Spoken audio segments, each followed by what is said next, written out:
Save my company. I'll give you $100 million. The CEO mocked the maid's daughter. But he never imagined that she was the only one who could actually do it. The system is gone. At 8:55 a.m., Stratosphere Solutions, a company processing $500 million an hour, flatlines. Panic erupts. Every minute we are down, we lose $1 million, screams CEO Harrison Cole. The best minds in New York are helpless. The virus is brilliant. The company is finished. In the chaos, only one person sees the truth. A 12-year-old girl. I think I can help. She's met with cruel laughter. You? The CEO scoffs. The maid's daughter? He makes a sarcastic promise.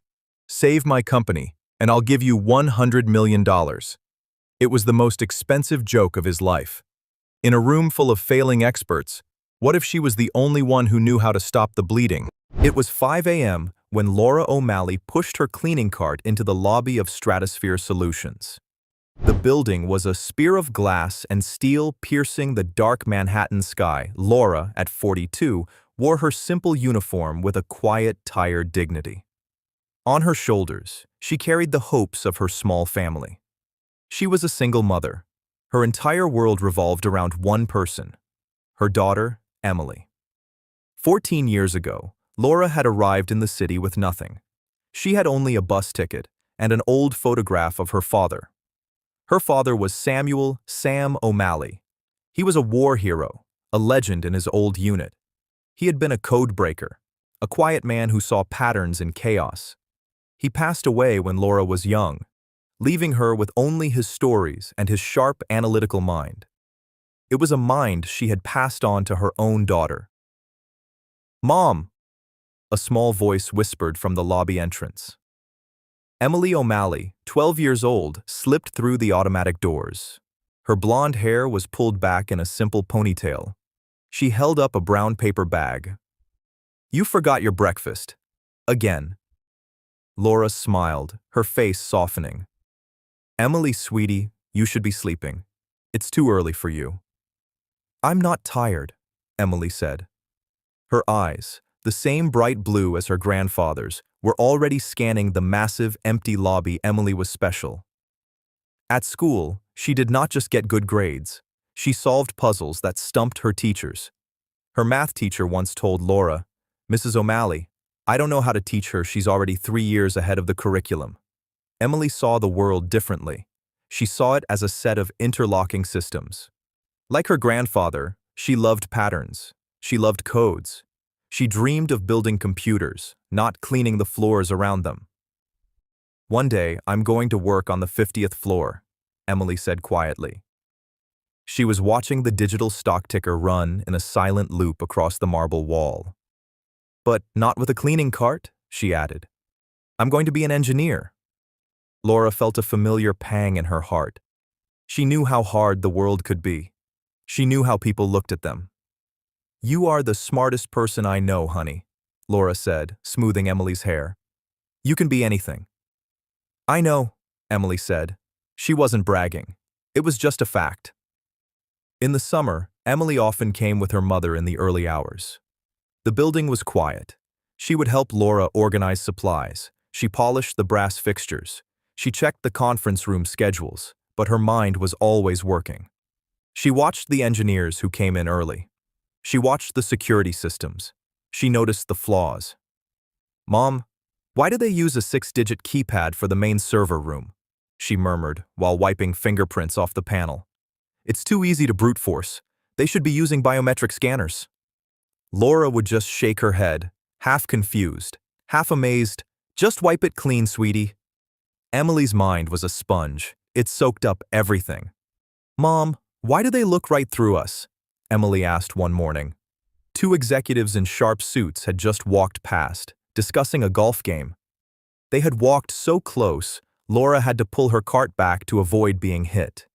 They didn't even blink. They didn't see her. Laura stopped wiping a glass door. She looked at her daughter. "Honey, some people think the job they have or the money they make makes them better than other people. But that's not logical," Emily said. "Your job is important. If you didn't clean, the building would be a mess. It would be unhealthy. Systems need maintenance. All systems. Laura smiled. You're right. Now, remember what Grandpa Sam always said in his letters? Emily's face lit up. She recited it from memory. Dignity isn't in the title. It's in the work. Exactly, Laura said. You have the kindest heart and the sharpest mind. That is your value. Not everyone was like the executives. George, the night security guard, always saved a donut for Emily. He was an older man, kind and slow-moving, and Brenda, the executive assistant on the 40th floor, always chatted with Laura. That girl of yours, she's a firecracker, Laura, Brenda said just last week. She was in the break room reading a book about quantum something? Quantum computing, Emily supplied, walking up. It's about how particles can be in two places at once. It could change everything. Brenda just laughed and gave her a granola bar. She's going places, Laura. Mark my words. Emily dreamed of those places every night. She dreamed of writing code that could solve climate change. She dreamed of walking into this building as an equal. But she also saw the reality. She saw how some of the younger managers looked at her mother. A look of annoyance. A look of disgust. One day, Emily whispered to herself, watching the sunrise hit the 50th floor. They'll see. Laura worked double shifts. She cleaned offices at night and houses in the suburbs during the day. Every extra dollar went into a college fund for Emily. My daughter is going to have the life I couldn't, Laura told George one night. She's not just going to clean floors. She's going to own the building. Emily heard this. She felt the weight of her mother's dreams. It wasn't a burden. It was fuel. Every book from the library, every hour spent on the old-school computer, it was a step toward that future. Their story was the story of so many. Honest, hard-working people, full of dreams, but overlooked. They were the invisible engine that kept the city running. Laura was meticulous. She treated everyone with respect, from the CEO to the mailroom clerk.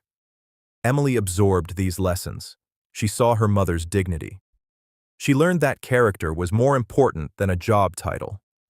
You're going to achieve everything you dream of, Laura would say, hugging Emily tight, but never forget who you are, and never forget the work it took to get there. That Tuesday morning, neither of them knew their lives were about to change. In just a few hours, the girl everyone ignored would become the most important person at Stratosphere Solutions.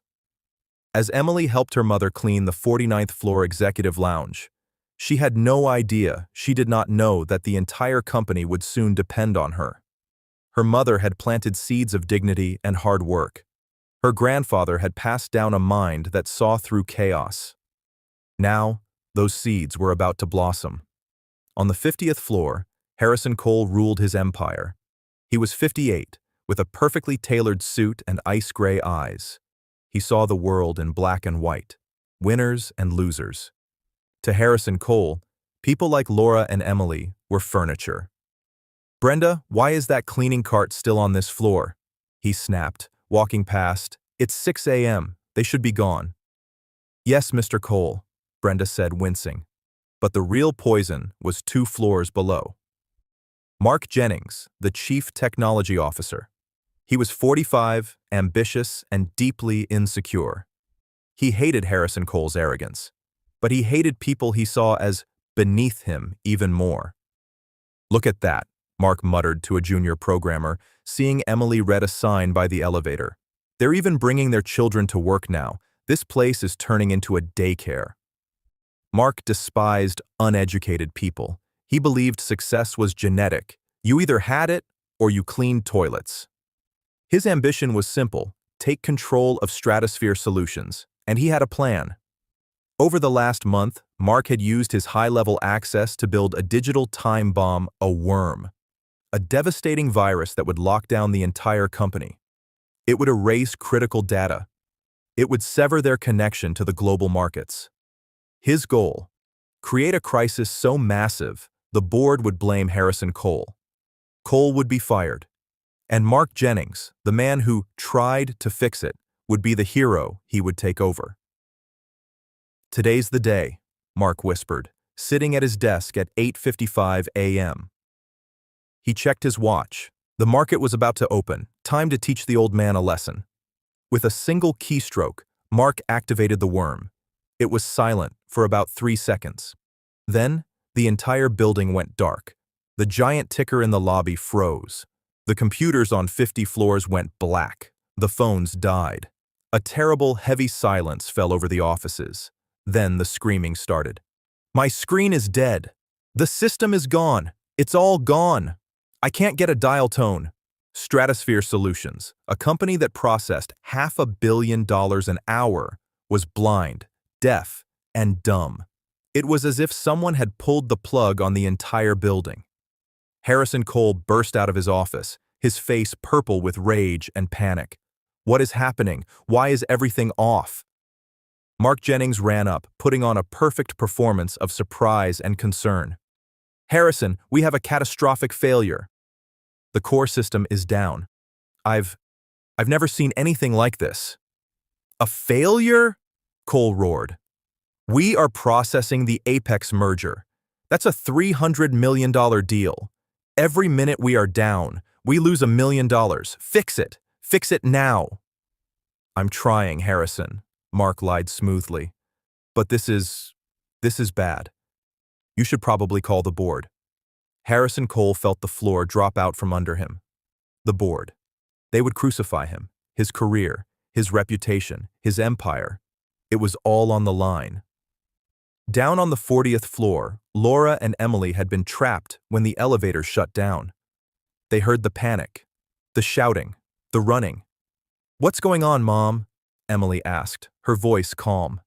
She was watching the security guards run by, their radios dead. She looked at the network status monitor on the wall. It was not just off. It was showing a fatal error code she recognized. Her analytical mind was already working. "Mom," Emily said, her voice low. "This wasn't an accident." "What do you mean, sweetie?" Laura asked, pulling her cart close. "Systems don't just fail like this, not all at once. They have backups. They have redundancies." Emily pointed to the error code. "That's not a failure. That's a command. Someone told it to shut down." Laura looked at her daughter, a new fear rising. "Someone inside the company?" "Yes," Emily said, "and they did it on purpose." Harrison Cole had screamed at Brenda to get the best people. "Call Cybercore, call Digital Fortress, get them here now." Soon, the 50th floor conference room was a command center. Clients were screaming. Investors were panicking. The stock was already in freefall. Mark Jennings moved through the room, helping. He was secretly sabotaging every effort. When a technician suggested rebooting the central server, Mark shook his head. No, too risky. We could corrupt the data caches." The first team of experts arrived. Cybercore. Robert Chen, their team lead, looked grim. "We need full admin access to diagnose." "You have it!" Harrison yelled. "Just get us back online." More teams arrived. The room was full of the smartest minds in New York, and nothing worked. "This virus, it's brilliant," one expert admitted. "It's not just locking us out, it's eating the data. But it's doing it slowly, hiding its tracks. It's like it was built by someone who knew our exact system architecture," Robert Chen said, looking around the room. 3 hours passed. 4. The best experts in the city were failing. Harrison Cole watched his empire crumble. "I'm calling the FBI," Harrison suddenly announced. "If this is sabotage, I want an investigation. I want someone in jail." Mark Jennings felt a cold spike of fear. The FBI. They could trace the access logs. "Harrison, wait," Mark said, trying to sound reasonable. "The FBI will impound everything. They'll lock down the servers as evidence. We'll be down for weeks." "I don't care," Harrison roared. "I want answers." Laura and Emily had been asked to bring water into the packed conference room. The air was thick with sweat and fear. Emily, carrying a tray of plastic cups, had been listening. She watched Mark Jennings. She saw how he diverted the experts. She saw the flash of pure panic in his eyes when Mr. Cole mentioned the FBI she knew. As Laura was about to leave, Emily put her tray down. She stepped forward. "Excuse me," she said. The room went silent. 25 of the brightest tech minds in the world stopped talking. They all turned to look at a 12-year-old girl in a simple dress. "Who is this?" Harrison Cole demanded, his voice raw with irritation. "Get this kid out of here." "She's my daughter, sir," Laura said, her voice trembling. "I'm so sorry. Emily, come on, we're bothering them." "Wait, Mom," Emily said. Her voice was not loud, but it cut through the room. I think I can help." Mark Jennings burst out laughing. It was a loud, cruel sound. "You can help?" he sneered. "This is priceless. We have the best minds from Cybercore, and she thinks she can help." "What? Did you learn about global mainframes while you were sweeping the floor?" Laura put a protective hand on Emily's shoulder.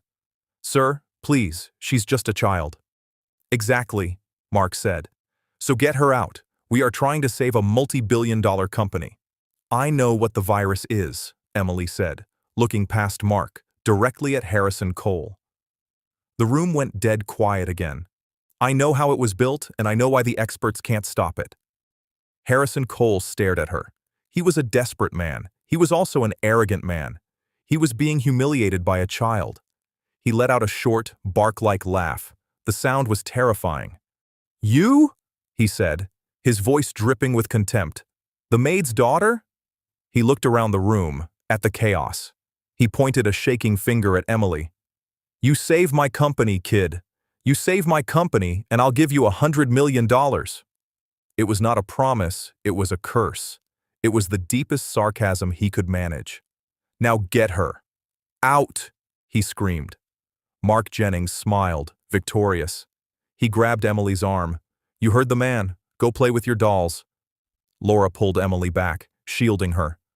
"Don't you touch my daughter." She pulled Emily out of the room, her face burning with humiliation. The door clicked shut, leaving the men to their failure. The heavy door of the conference room clicked shut, sealing them in the hallway. The silence out here felt even louder than the panic inside Laura O'Malley finally let out the breath she had been holding. Her hands were shaking. She was not angry. She was deeply, profoundly hurt.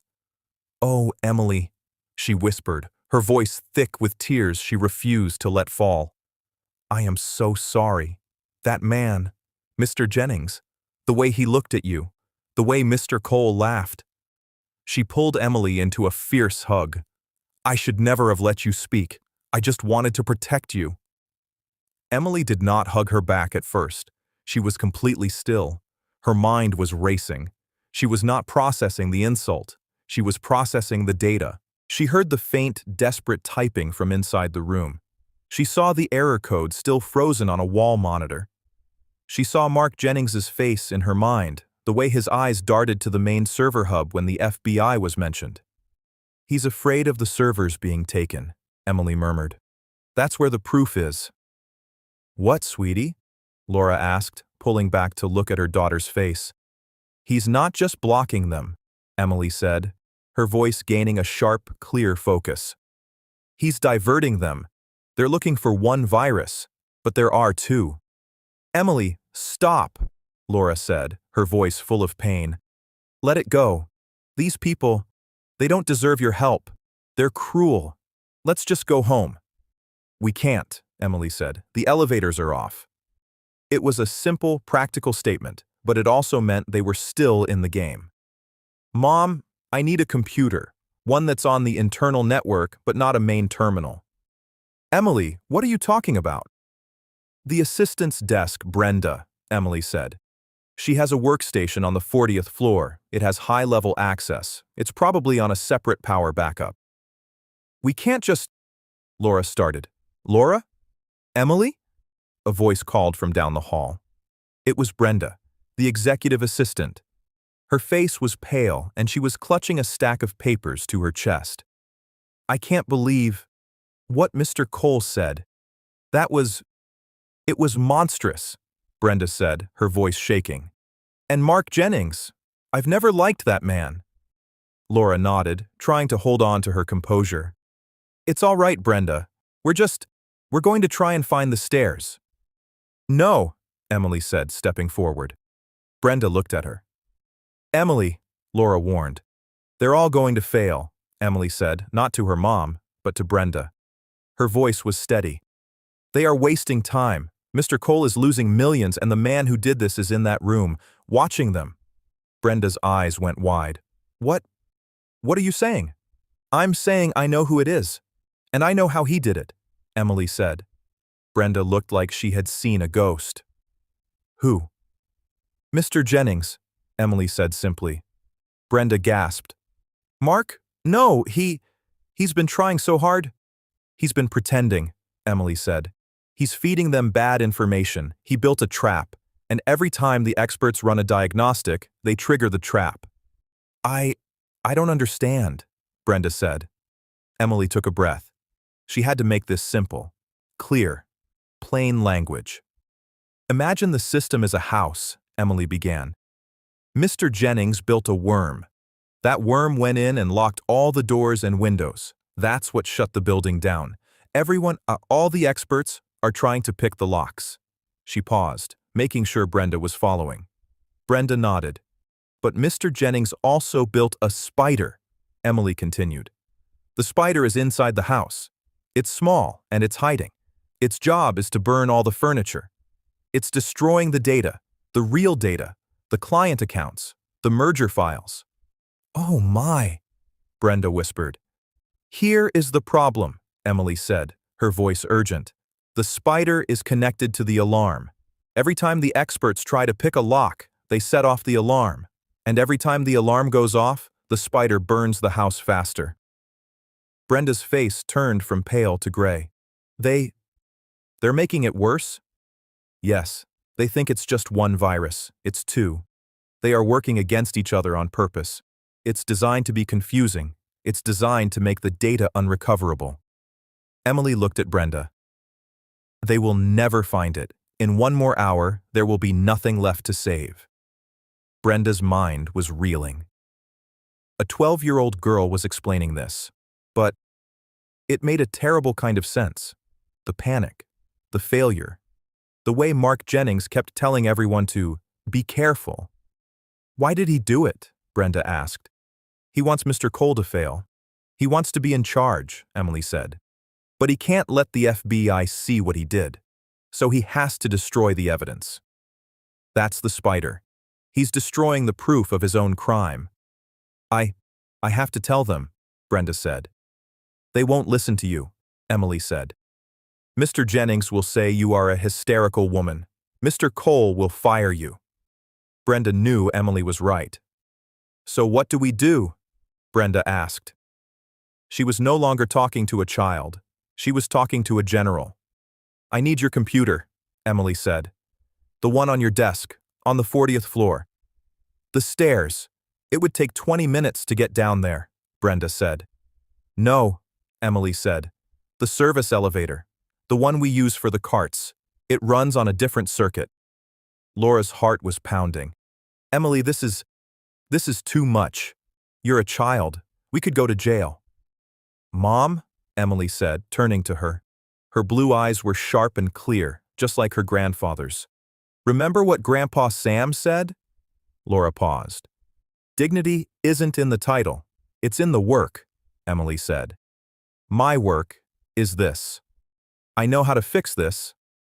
She looked back at Brenda. Are you going to help me, or are we going to let him win? Brenda looked at the door to the conference room. She thought of all the years Mr. Cole had paid her well, but treated her like a servant. She thought of Mark Jennings, who always made slimy, inappropriate comments. And she looked at this brilliant, brave little girl. Come with me, Brenda said. The three of them, the assistant, the maid, and the child, ran to the service elevator. It hummed to life. Mr. Jennings shut down the main power, Brenda said, confused. How is this working? He didn't shut down everything, Emily said, as the doors closed. He's not stupid. He needed an escape route for the virus to phone home. A way to get data out. He left a few maintenance systems online, like this elevator. They rode down in silence. The 40th floor was chaos. People were in the hallways, on their cell phones, shouting. No one noticed them. Brenda unlocked her terminal. The screen flickered on. It was slow, but it was connected. Okay, Brenda said, her hands shaking. What do I do? You don't do anything, Emily said. I do. Emily sat down in the expensive leather chair. It was too big for her. Her feet dangled, not touching the floor. She put her small hands on the keyboard. Mom, she said, I need you to be the lookout. Stand by the door. If you see Mr. Jennings or anyone from security, you yell. Laura O'Malley, who had spent her life cleaning floors, stood guard at the entrance to the executive suite. She had never been more terrified or more proud. Okay, Emily said to herself. Let's see what you built, Mr. Jennings. Her fingers flew. She wasn't trying to break in. She was already in. She was using Brenda's high-level credentials. She didn't go to the main server. That was the trap. She went to the building's internal maintenance logs, the HVAC system, the security cameras, the elevators. Got you, she whispered. She found it a tiny, hidden program. It was disguised as a software update for the thermostats. It was the spider. It was running on a loop, communicating with the main server. And she was right. Every time a new diagnostic was run, the spider activated, grabbing a new block of data and corrupting it. He's not just deleting it, Emily murmured, horrified. He's overwriting it with garbage, old stock tickers, random code. It's pure vandalism. Emily, can you stop it? Brenda asked, chewing her fingernails. Stop it? No, Emily said. If I stop it, he'll know. The program will alert him. So, what then? A trap for a trap, Emily said. If the spider is looking for the alarm, I'll give it one. I'm going to create a sandbox, a fake server, a copy of the house, but with no furniture.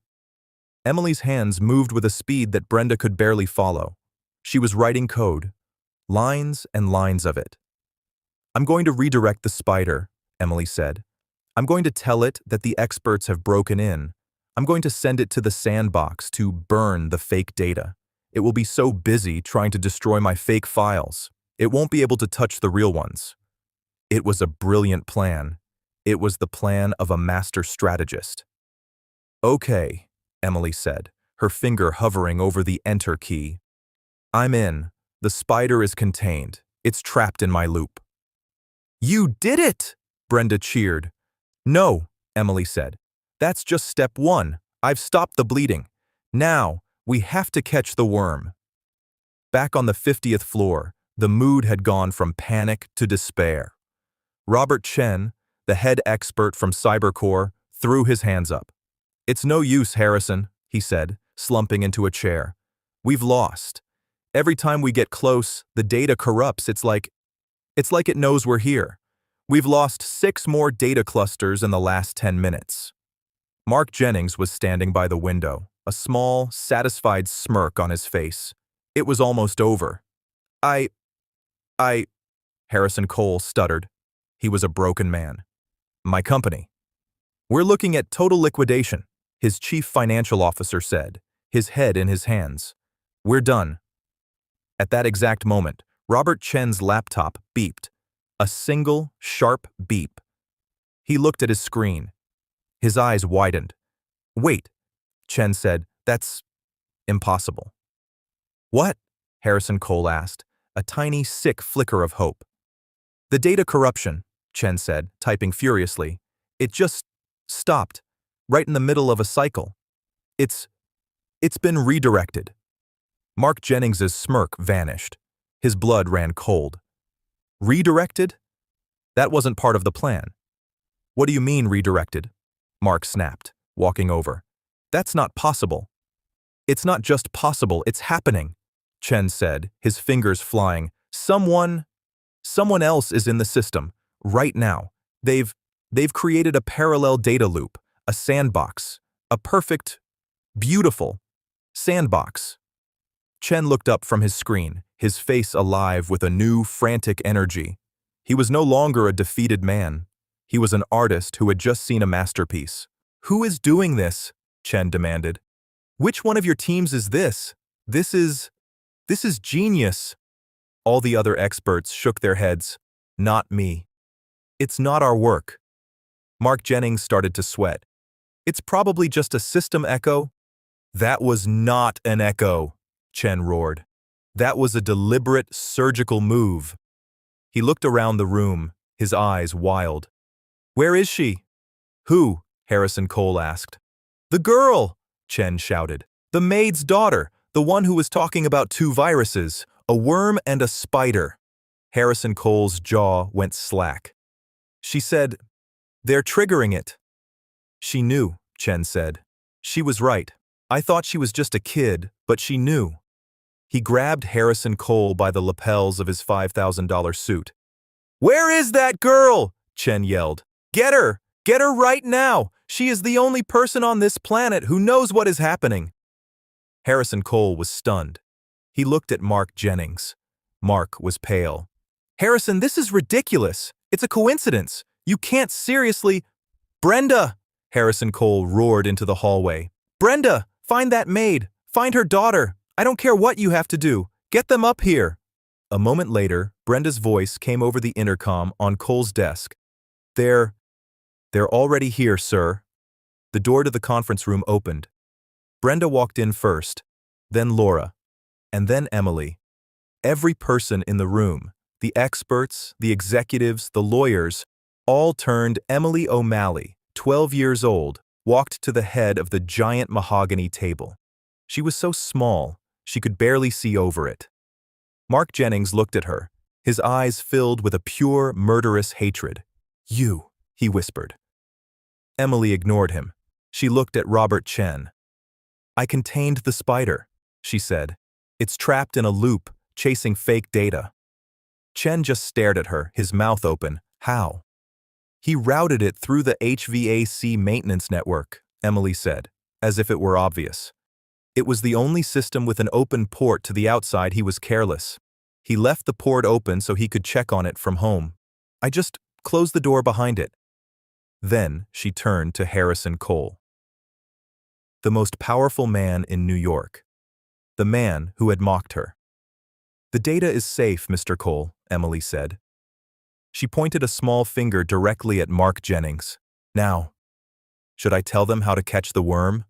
Or should I tell them about the man who built it?" The silence in the room was a living thing. It was heavy, and it was terrified. Mark Jennings stared at Emily. His face, which had been pale with shock, was now turning a dark, dangerous red.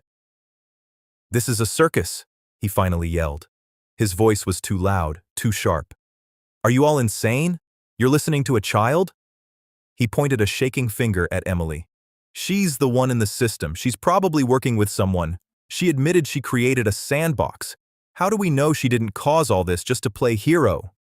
The accusation was absurd, but it was enough to make Harrison Cole hesitate. He looked from his trusted CTO to the 12-year-old girl. "Mr. Jennings," Cole began, his voice uncertain. "I didn't," Emily said. Her voice was flat. No fear, no emotion, just fact. "He did." She did not try to argue. She did not defend herself. She turned away from Mark Jennings, as if he were no longer important. She walked to Robert Chen's laptop. He was the cybercore expert. He was still staring at his screen, mesmerized by the code that had trapped the spider. "May I?" Emily asked him. Robert Chen looked up. He saw her calm, serious face. He nodded slowly. It's your show, kid." He stood up, giving her his chair. Emily sat down. Once again, her feet dangled, inches from the floor. Her hands moved over the keyboard. She wasn't just typing, she was navigating. She was moving through the digital traps Mark had set. "The worm is still active," she said, speaking to the whole room. "We're safe from the spider. The data is not being erased. But the worm is the main lock. It's what keeps the system offline. And he—" "Mr. Jennings." He built it with a logic bomb. A what? Harrison Cole snapped. A dead man's switch, Robert Chen translated, his eyes glued to the screen, watching what Emily was doing. A failsafe. If we try to delete the worm, the bomb goes off. It will destroy the central servers, not just erase the data. It will fry the hardware. It will be the end of the company. Mark Jennings allowed himself a small, cruel smile. He said nothing. He had them. That's standard failsafe protocol, Mark finally said, his voice smug. Any good security system has one. It's not proof of anything. I know, Emily said, without looking up. The proof isn't in the bomb. She kept typing. She opened a new window. It was the source code for the worm. It was thousands of lines of complex, encrypted text. The proof is in the style. She pointed a small finger at a block of text. He was clever. He used a Visionaire cipher to hide his command strings. It's an old military-grade encryption method. She finally looked up. She looked at Mark Jennings. My great-grandfather was a codebreaker, she said, her voice quiet. He was a war veteran, a legend. He taught my mother how to see patterns, and she taught me. To you, this is just random text. To me, it's a signature. It's like your handwriting. Mark's face was white. He knew what a Visionaire cipher was. He never imagined anyone, least of all her, would recognize it. She's lying. This is fantasy, Mark shouted. Emily ignored him. She looked at the keyboard. A cipher needs a key. Most programmers use a random string of numbers. They're hard to guess, but angry, arrogant people, they use something personal. Her fingers moved to the keyboard. She's bluffing, Mark yelled. Get her away from that computer. Emily typed 4 letters, M-A-R-K. She hit the Enter key. The screen flickered. The lines of random text suddenly decrypted. They resolved into plain, readable English, a list of hidden commands. And at the very bottom, a hidden note left by the programmer for himself. Brenda, the assistant, read it aloud, her voice a shaking whisper. MJ. Oh my. Mark Jennings. A terrible, animal-like sound came from Mark's throat.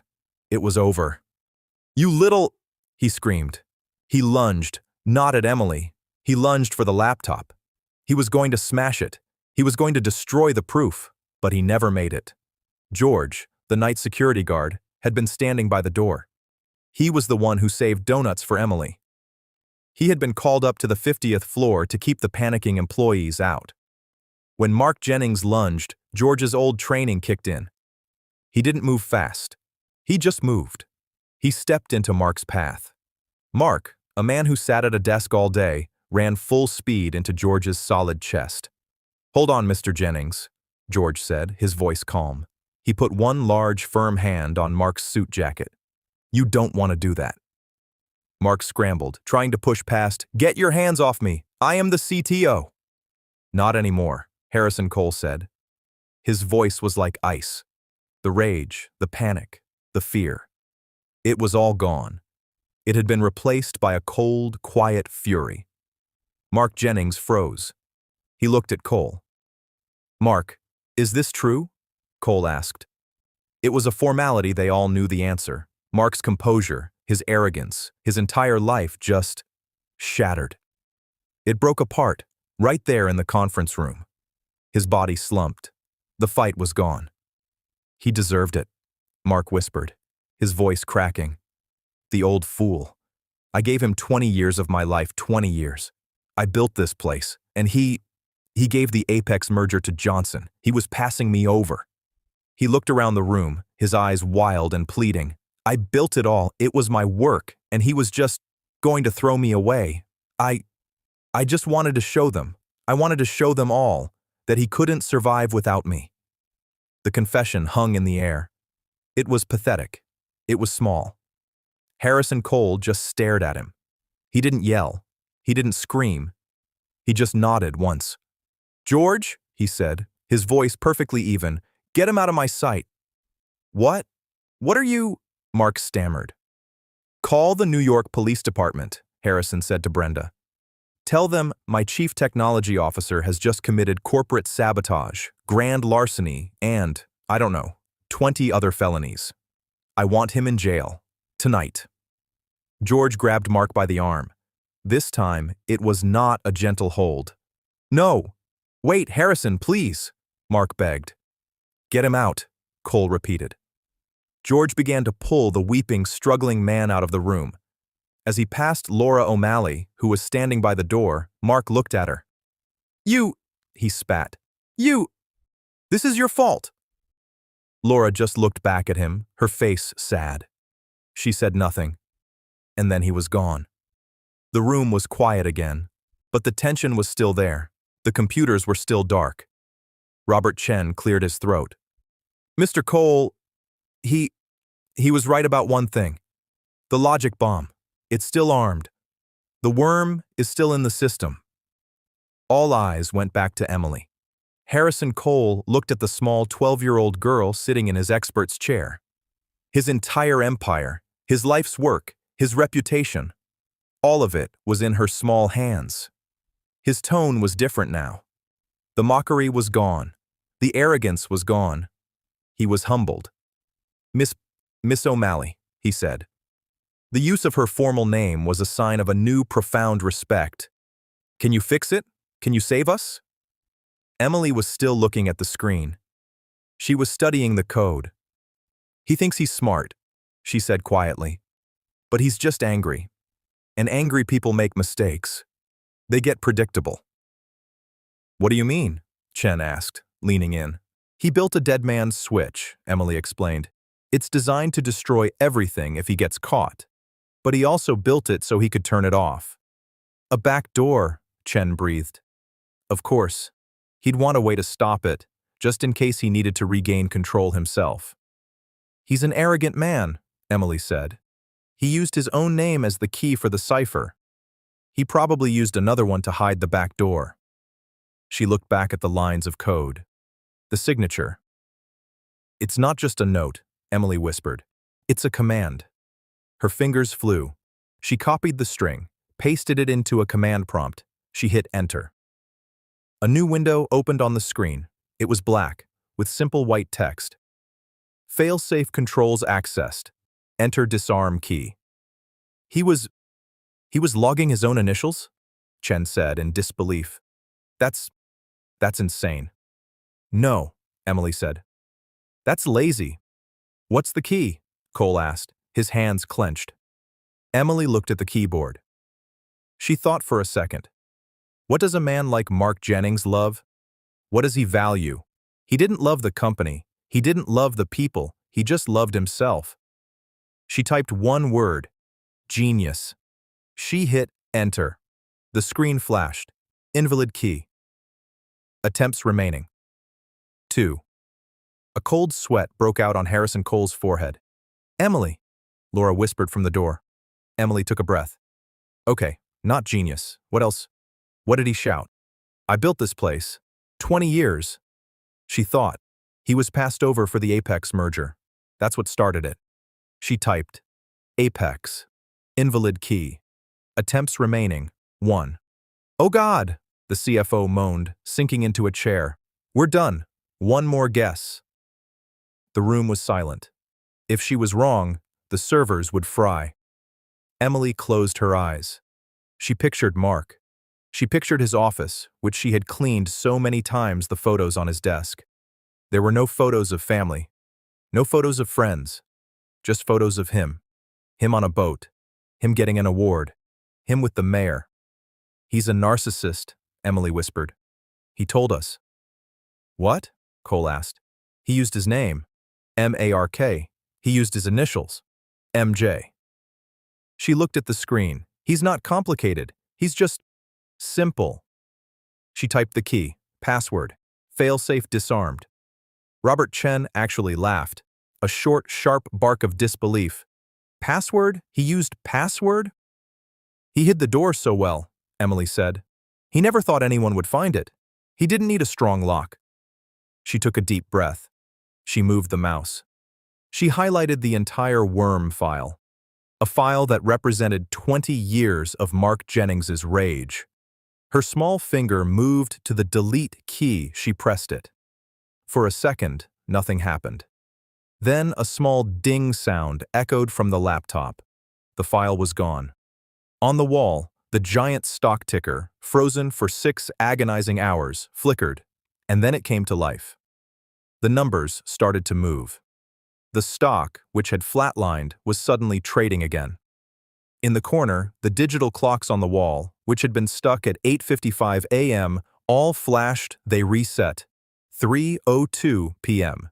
The phones in the room, all of them, began to ring at the exact same time. The sound was deafening. It was over. Robert Chen, the top expert in New York, slumped into his chair. He put his head in his hands. "My God," he muttered. "My God." Laura O'Malley was crying, her hand over her mouth. She was just looking at her daughter, her amazing, impossible daughter. Harrison Cole stood by the window. He was watching the ticker, his company, his life. It was back. He turned. He looked at Emily. He looked at her, truly saw her, for the very first time. Not as a maid's daughter, not as a child, but as the person who had just in one afternoon saved his entire world. He opened his mouth. He closed it. He was a man of words, but he had none. Then, his face flushed. He remembered. He remembered his awful, sarcastic, cruel promise, the $100 million, he stammered.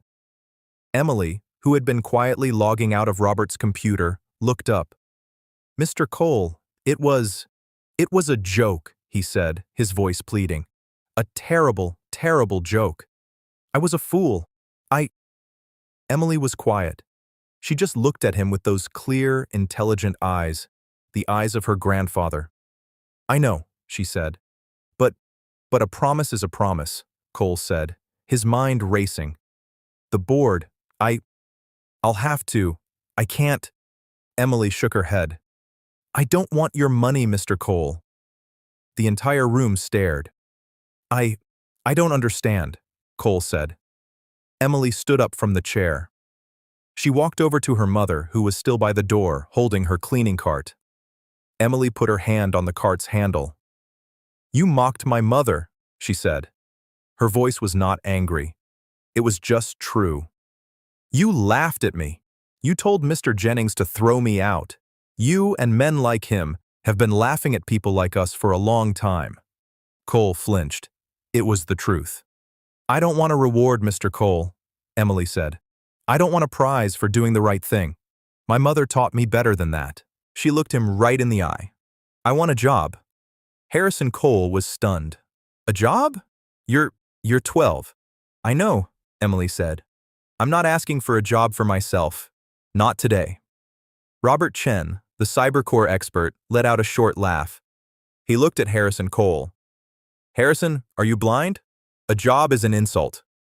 "This young woman," he said, putting a clear emphasis on the word woman, "just did what my best 20 people could not. She saved you." Chen turned to Emily, his face filled with genuine awe. "Miss O'Malley, when you are 18, you do not need to ask him for a job. You call me.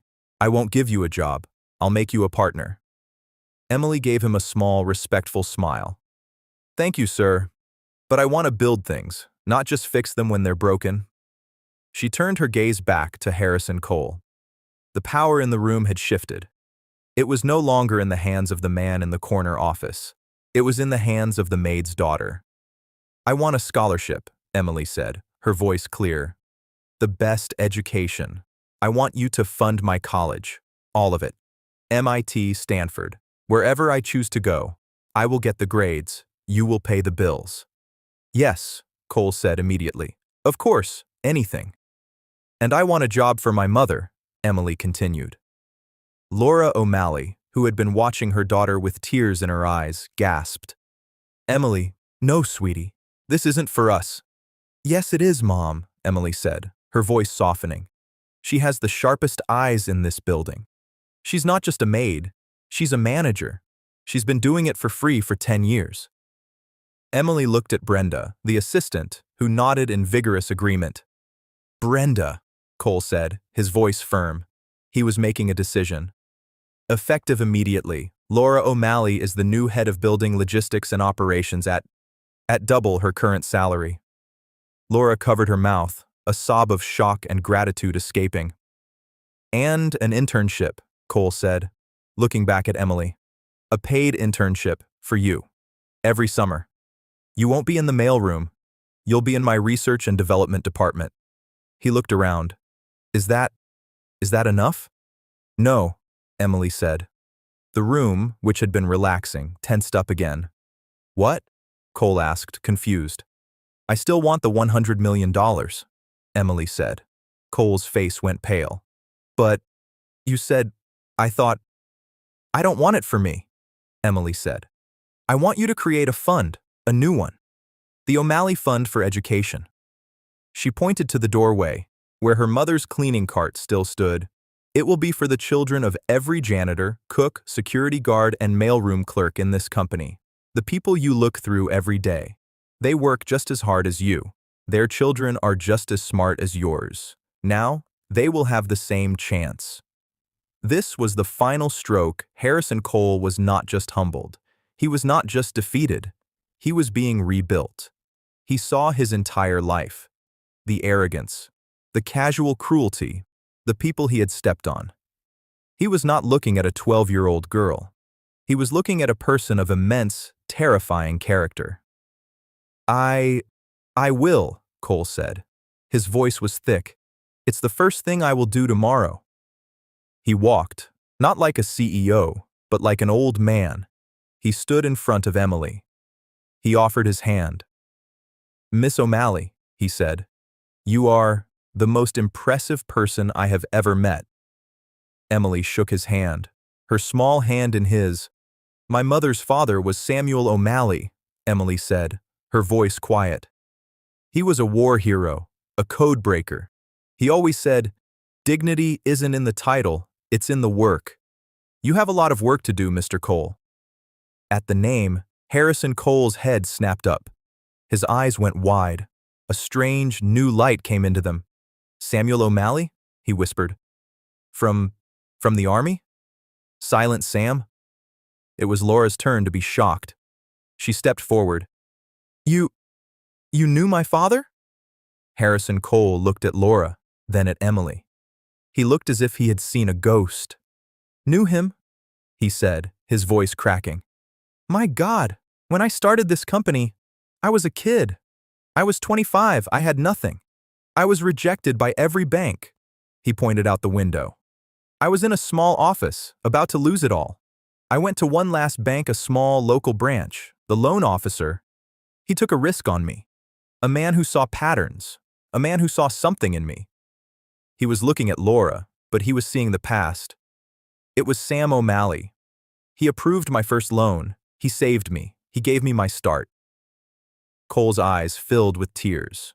He was not a CEO now. He was just a man, remembering a kindness. He told me one thing.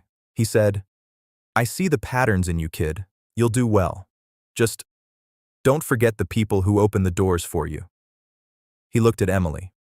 He saw her grandfather's clear, analytical eyes. All these years in this glass tower, I forgot his advice. I forgot the man who gave me everything. He looked at Laura. I mocked his granddaughter. I let his daughter be treated like she was invisible. He finally understood. The real debt. The real payment. It wasn't a joke, he said, his voice raw. $100 million. The fund. It's the least I can do. It's just a small repayment on a debt I have owed for 40 years. 1 month later, the lobby of Stratosphere Solutions felt different. Laura O'Malley walked through it. She was not pushing a cart. She was wearing a smart blue suit, holding a tablet. She stopped to talk to a group of her new logistics staff. She smiled. She was a natural leader. Harrison Cole came out of the elevator. He saw George, the security guard. George, he said. George tensed. Sir? Your son starts at City College next year, correct? Cole asked. George looked confused. Yes, sir. He's worried about the tuition. Tell him to apply for the O'Malley Fund. I will review it personally, Cole said. He smiled. And thank you, George, for everything you do. George just stared, speechless, as the CEO walked out the front door. That evening, in their small, clean apartment, Emily O'Malley was at her desk. It was the same desk, but on it sat a brand new, powerful computer. On the screen was a complex line of code. Laura came in, home from her new job. She was tired, but in a new way. A good way. How was your first day on the internship? Laura asked, smiling. Emily looked up. Her blonde hair caught the light. It was good, Emily said. I finished my first assignment for the R&D department. They think they have a security flaw in their new mobile app. Laura leaned over. And do they? Emily smiled. Her fingers moved, typing one last command. The flaw was gone. They did, she said. Emily O'Malley looked out the window. She saw the lights of the Manhattan skyline. She saw the stratosphere building, piercing the clouds. They were a long way from the 50th floor, but she knew, with the same certainty that she knew how to code, that one day she would not just work there, she would run it. She was the daughter of a maid, the granddaughter of a codebreaker, and she was just getting started. And that's where we'll end Emily's story for now. A story proving that true character is more important than any job title. I hope this gave you a chance to step out of your everyday routine and just enjoy the moment. I'd love to know what you were doing while listening. Were you on a walk, tidying up your own space, or just winding down for the night? Let me know in the comments below. I genuinely read all of them. And if you want to make sure we cross paths again for another story, hitting like and subscribing is the best way to do it. Feel free to also drop your feedback on what you loved or what we can improve. Thanks for spending this time with me.